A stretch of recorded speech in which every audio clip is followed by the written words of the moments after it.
एक प्यारा सा कजरी गीत सुनाने जा रही हूँ। आप लोग मेरे चैनल को लाइक करें, सब्सक्राइब करें, कमेंट करें।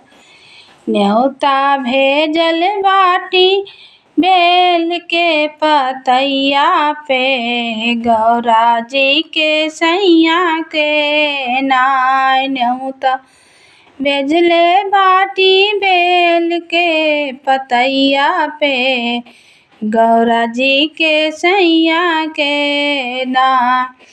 एक और लिख ली राम राम, एक और लिख ली घन श्याम, एक और लिख ली राम राम, एक और लिख ली घन श्याम, एक और लिख देली, एक और लिख देली है देवी दुर्गा मैया के, बेल के पतैया पे नाय। एक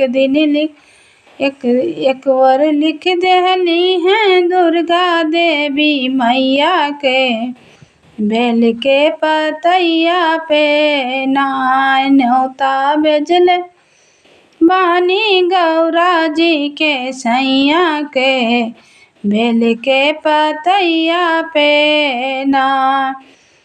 काऊ खई है श्री राम, काऊ खई है घन श्याम, काऊ खई है श्री राम, काऊ खई है घन श्याम, काऊ खई है हमारी दुर्गा देवी मैया के, बेल के पतैया पे ना।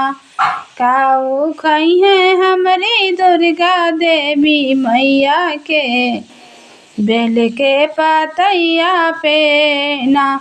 न्योता भेजले बानी बेल के पतैया पे, गौरा जी के सैया के ना। न्योता भेजले बानी बेल के पतैया पे, गौरा जी के सैया के ना।